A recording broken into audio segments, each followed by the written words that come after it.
This is part 2 of the presentation on public opinion.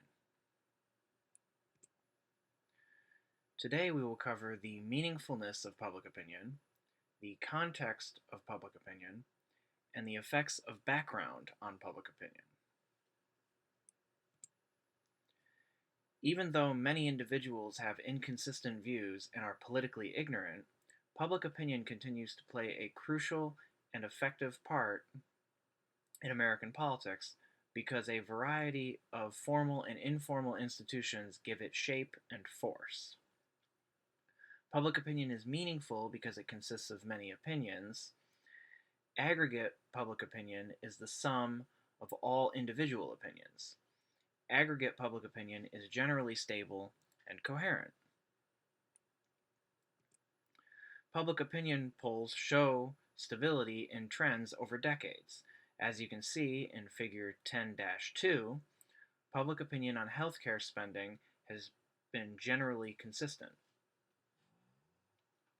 The graph shows the percent of Americans who believe that the U.S. is spending too little on healthcare.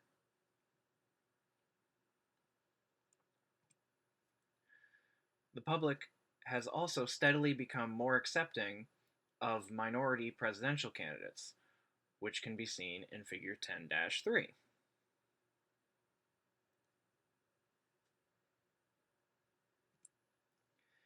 Aggregate partisanship is the proportion of respondents labeling themselves as Democrats or Republicans. Aggregate partisanship tends to shift with the political environment, economic conditions, and presidential approval.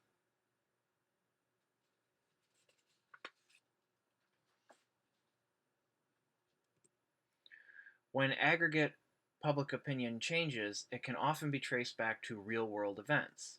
This can be seen in Figure 10-4. For example, notice that after the 9/11 terrorist attacks, and American involvement in 2 wars in the Middle East, the percentage of Americans that responded that too much was being spent on defense increased sharply.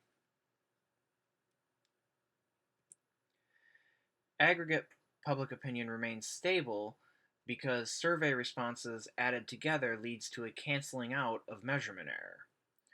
Only a small segment of the population form opinions by paying close attention to political events and leaders. The uninformed and inattentive majority routinely free-ride when forming opinions by taking their cues from members of the attentive segment. The attentive segment that help shape the opinions of others are called opinion leaders. Opinion leaders may be friends, relatives, or co-workers who pay attention to politics. Most citizens avoid the high cost of paying attention and getting informed. Instead, they listen to the people they trust, and they use cognitive shortcuts, which are mental devices that allow citizens to make complex decisions with a small amount of information. Political opinions reflect people's underlying values and beliefs about how the world works.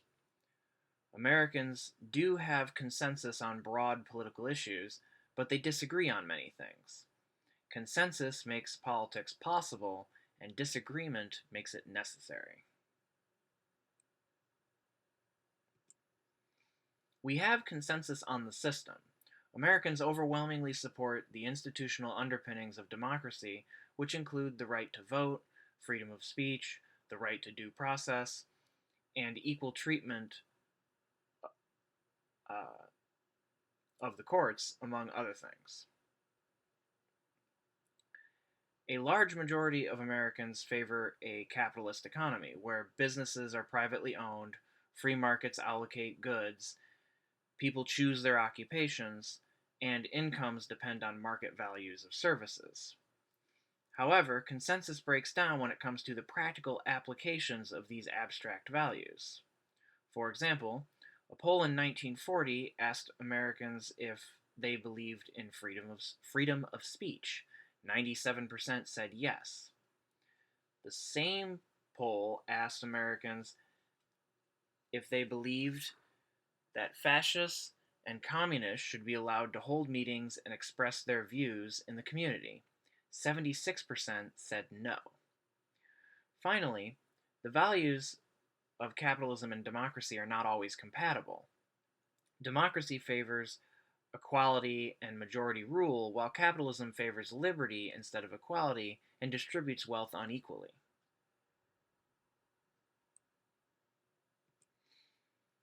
Americans have a long history of not trusting the government, but in recent history, trust in the government fell sharply during the presidency of Richard Nixon and following the Watergate scandal. Public opinion on programs that aim to benefit nearly all citizens, or at least the middle class, enjoy broad support. These programs include Medicare and Social Security. At the same time, the public supports tax cuts and largely believe the government wastes money. Social and moral issues are some of the most divisive in the US. However, it often depends on how the issue is framed or on specific circumstances. Take, for example, the issue of abortion.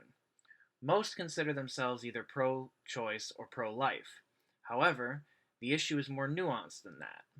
Opinions are different when it comes to different circumstances. As you can see in Figure 10-6, the public seem more forgiving of abortions when it comes to cases where the mother's health is in danger, cases of rape, and when there is a strong chance of defects in the baby. Our backgrounds shape public opinion. Americans are divided on issues based on race and ethnicity. There are some issues that men and women largely agree on, but there are gender divides when it comes to military involvement, gun control, and the death penalty. Women tend to be against military involvement, against the death penalty, and for gun control at higher rates than men. Income and education also make a difference on issues. Lower income groups support social programs that help them, while higher income groups do not. Higher income groups tend to be more liberal on social issues and more conservative on economic issues. This trend is actually better explained by education than income.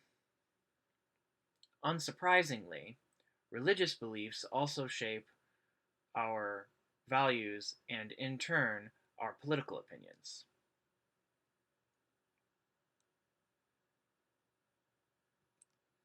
This week we covered public opinion. Next week we'll be discussing voting, campaigns, and elections.